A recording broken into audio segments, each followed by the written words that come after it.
देखें, दो चीज़ें क्लियर होनी चाहिए कि हम समझते हैं कि सारी जो प्रायर एक्शंस थे वो मुकम्मल हो गए हैं, चाहे वो मॉनेटरी पॉलिसी हो, चाहे वो सर्कुलर डेट का इशू हो, पावर सेक्टर में गैस सेक्टर का इशू हो, और जो जो जो जो जो ये 9th रिव्यू है, लोगों को पता होना चाहिए कि ये जुलाई से सितंबर का होता है। तो इसके अंदर जो हमारे टारगेट्स तय थे IMF से वो हमने अचीव कर लिए।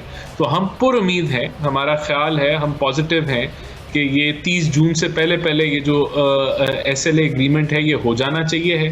और डिले अब पाकिस्तान की तरफ से नहीं है, IMF की तरफ से। पाकिस्तान ने वो सारे रिक्वायरमेंट कंडीशंस फुलफिल कर दिए हुए हैं जो IMF के थे, यही वजह है कि हम पुरुमीद हैं। दूसरा सवाल कि अगर IMF ना हुआ तो फिर क्या होगा, तो देखिए IMF तो पिछले 4-5 माह से जो है वो नहीं हुआ, तो उसके बावजूद जो ये मुल्क है वो डिफ़ॉल्ट वाली सूरत हाल में नहीं है, बल्कि बेहतरी की तरफ है। अगर आप सिर्फ 2-3 इंडिकेटर्स में आपको बता दूं, जो बहरान बनने का ये सारा जो इशू बना वो एक रिकॉर्ड फिस्कल डेफिसिट था जो 8% GDP के हुजम पे था पिछले साल PTI के आखिरी साल के अंदर। उसके अंदर भी वाज़ेह कमी आ रही है इस साल के अंदर। इसका मतलब है कि हमने एक फिस्कल डिसिप्लिन के अंदर मईशत को चलाया, मईशत में बेहतरी आई, हमने कर्जे अजाफी नहीं चढ़ाए और यानी कि कमी आई खसारों के अंदर। दूसरी साइड पे आप करंट अकाउंट सरप्लस में है। जाहिर सी बात है ये इंपोर्ट कंप्रेशन से है जो कि एक पॉजिटिव चीज़ नहीं है, लेकिन करंट अकाउंट सरप्लस का होने का मतलब है कि कोई नए अजाफी डॉलर डेफिसिट नहीं हो रहा, नए कर्जे नहीं चल रहे हमारे पे। वो पुराने कर्जे जो हैं वो उतारने का वो डेफिनेटली है कि, लेकिन आज के दिन और पिछले 3-4 महीनों से नए कर्जे नहीं चढ़ रहे इस मुल्क के ऊपर डॉलर टर्म्स के अंदर। और तीसरा ये कि हमने अपना ओवरऑल जो हमारा ये टेन्योर है उसमें मैं नेट की बात कर रहा हूँ, हमने नेट कर्जे कम किए एक्सटर्नल साइड पे डॉलर टर्म्स में। ये पाकिस्तान की तारीख में चंद ही दफ़ा होता है कि आपके कर्जे बड़े ना हो, कम हुए हो। पहले लोग कहते थे कि हमने 10 अरब वापस किया, लेकिन वो 15 अरब इजाफी ले लेते थे, तो नेट 5 अरब डॉलर से कर्जे बढ़ जाते थे। अभी ये पिछले हमारे टेन्योर में नेट कर्जों में कमी आई है। तो ये सूरत हाल है, लेकिन हम पुरुमीद हैं IMF का मुआहदा होगा और SLA हो जाना चाहिए, हमारी तरफ से कोई पेंडेंस। अच्छा, कुछ मुआशी तज्जियाकार ये कई दफ़ा मेरे शोज़ में भी और वैसे भी उन्होंने बात की राना साहब कि अगर IMF से स्टाफ लेवल मुआहदा हो भी जाता है तो डॉलर को कंट्रोल करना फिर भी इतना आसान नहीं होगा। डॉलर की स्मगलिंग अभी नहीं बल्कि 1 साल से ही, उससे पहले से ही जारी है। डॉलर रेट कंट्रोल करने के लिए हुकूमत क्या कर रही है, इसकी स्ट्रेटजी क्या है?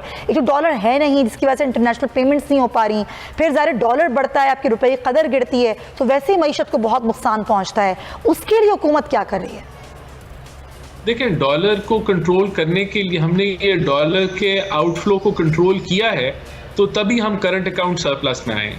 देखें, जो गैर ज़रूरी इंपोर्ट्स थी, जो कि यानी कि जो सूरत हाल जिस तरह की जिस मुल्क जिस क्राइसिस से गुजर रहा है उसमें डॉलर की शॉर्टेज है हमारे पास, तो हमने ऑटोमोबाइल्स और इनकी प्रायोरिटी तरजीहात नहीं दी। तरजीहात हमारी उन चीज़ों के ऊपर है जो एक्सपोर्ट ओरिएंटेड हैं, उनसे रिलेटेड अगर कोई इंपोर्ट होनी है डॉलर टर्म्स में तो उसको इजाज़त है या उसके लिए आसानी है। अब तो वैसे ये कमर्शियल बैंक इन चीज़ को देख रहे हैं जहां प्रायोरिटी हुकूमत ने दी है, तो यही चीज़ें थी जिनसे आप कंट्रोल कर सकते थे। दूसरा, देखें, लॉन्ग टर्म के अंदर आपको अपनी एक्सपोर्ट्स बढ़ानी है, आपने इंपोर्ट सब्स्टिट्यूशन करनी है, ये सारी चीज़ें हैं। लेकिन शॉर्ट टर्म में जो हमारे पास टूल्स थे, चाहे वो इंपोर्ट कंप्रेशन हो, वो हमने अपनाए और उससे नताइज हासिल हुए। ये शॉर्ट टर्म मेजर्स हैं, लेकिन इस वक्त और कोई ऑप्शन नहीं थी तो हमने वो अपनाए हैं। उससे ग्रोथ रेट में कमी ज़रूर आई है, उसका जो अल्टरनेटिव इम्पैक्ट है वो ये ज़रूर है, लेकिन अल्हम्दुलिल्लाह हम ये कह सकते हैं कि पाकिस्तान अभी वो जो डिफॉल्ट का नारा लग रहा था और एक रेटरिक बनाया जा रहा था सियासी तौर पे, वो नहीं है। दूसरा, मैं समझता हूँ कि जो पॉलिटिकल इंस्टेबिलिटी थी उसने बहुत माशी नुकसान पहुंचाया, उसमें भी कमी वाक़ई हुई है जो कि पाकिस्तान की मईशत के लिए बेहतर होगा। आने वाले दिनों में हम बॉटम आउट कर चुके हैं इंशाल्लाह। और आवाम तो यही चाहती है राना साहब के सियासी इस्तेहकाम आए ताकि मुआशी इस्तेहकाम आए, आवाम को रोज़गार मिले और उनके लिए आसान हो ज़िंदगी को गुजारना। आप मेरे साथ रहिए, हुकूमत नहीं चाहती कि इमरान खान से कोई मुज़ाकरात हों, लेकिन नाज़रीन, जब से इमरान खान की हुकूमत गई और इत्तेहादी हुकूमत वजूद में आई, उस वक्त से लेकर अब तक इमरान खान की तरफ से कभी अमेरिका मुखालिफ, कभी इदारों के आला अफसरान, कभी मीर सादिक, मीर जाफर, कभी नून लीग, कभी पीपल्स पार्टी, कभी अंदरूनी साजिश तो कभी बैरूनी साजिश जैसे मुख्तलिफ इल्ज़ामात बगैर किसी सबूत के लगाए गए। बाद में इन इल्ज़ामात में वक्त के साथ साथ तब्दीलियाँ भी आती रहीं। इमरान खान ने गुज़िश्ता शब 12:04 पर ट्वीट में अपने ये इल्ज़ाम आयद किया कि कराची से ताल्लुक़ रखने वाले उनके रुकन सूबाई असम्बली मलिक शहजाद अमान पर पार्टी छोड़ने के लिए दबाव डाला गया। साबिक़ वज़ीर आज़म ने अपने ट्वीट में लिखा कि जब MPA ने पार्टी छोड़ने से इनकार किया तो उनके ट्रकों को आग लगाकर तबाह किया गया। उन्होंने ट्वीट के साथ साथ जलते ट्रक की वीडियो भी शेयर की। सार्फिन ने इमरान खान पर वाज़ेह किया कि उनकी जानिब से शेयर की जाने वाली वीडियो नौशेरा में ऑयल डिपो में आग लगने के मौके पर बनाई गई थी और इस वाक़े को अब 1 साल से ऊपर हो चुका है। शदीद तनकीद के कुछ ही देर बाद उन्होंने ये ट्वीट डिलीट कर दी।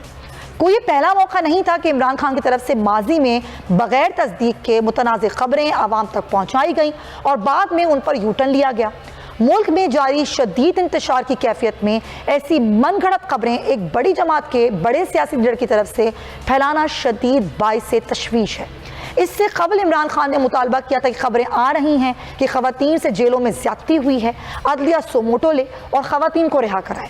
निगरां वज़ीर आला पंजाब मोहसिन नकवी ने इमरान खान के इन तमाम तर इल्ज़ामात को मुस्तरद किया और कहा कि ख़वातीन से बदसलूकी से मुतालिक प्रोपेगेंडा किया जा रहा है। जेल में कैद ख़वातीन के साथ कानून के मुताबिक कार्रवाई कर रही हैं। दूसरी तरफ इमरान खान की तरफ से जिस हुकूमत पर इल्ज़ामात का सिलसिला मुसलसल है, दूसरी तरफ इमरान खान इसी हुकूमत को मुज़ाकरात का पैगाम दे रहे बनाई गई, लेकिन हुकूमत ने यह कह दिया कि अब कोई मुज़ाकरात नहीं होंगे।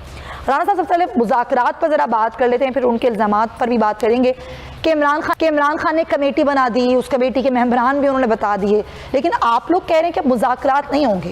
लेकिन सियासत में मुज़ाकरात का दरवाज़ा कभी बंद नहीं होता, तो क्या कहीं आप लोग चाहेंगे कि कोई मुज़ाकरात हों, क्योंकि वो भी सियासी जमात हैं, आप भी सियासी जमात हैं, आप दोनों ने ही इलेक्शंस लड़ने हैं आगे जाके?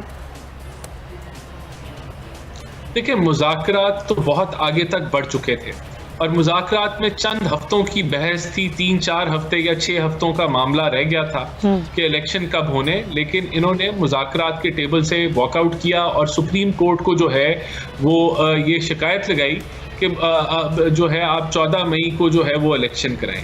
वो मुज़ाकराती टेबल जो है उसके अंदर एग्रीमेंट थी, सब नुकात पे एग्रीमेंट थी कि इलेक्शन एक दिन पे होने चाहिए हैं, इलेक्शन एक साथ होने चाहिए हैं, ये और यानी कि मेजॉरिटी इश्यूज क्लियर हो चुके थे। लेकिन इमरान खान ने दर हकीकत मैंडेट ही नहीं दिया था उस टीम को कि वो कोई फैसला कर पाती, वरना ये आगे मामला नहीं बढ़ने थे। दूसरा, अब देखें, ये इशू ये है कि अगर एक लीडर जो है जो झूठ की बुनियाद के ऊपर अपनी सियासत को कर रहा है कि यह आलमी साजिश थी, उस पर माफ़ी भी ना मांगे, फिर जो 9 मई का वाक़या है, आज भी इमरान खान जो है मैं समझता हूँ बजाय कि वो तस्लीम करते कि ये उनसे गलती हुई है, उन्होंने जहन साजी की और उसका नतीजा खौफनाक निकला, वो आज भी इल्ज़ामात किसी और को दे रहे हैं और कह रहे हैं ये कंस्पिरेसी है, इसके अंदर हम हुकूमत इन्वॉल्व है या एजेंसियाँ इन्वॉल्व हैं।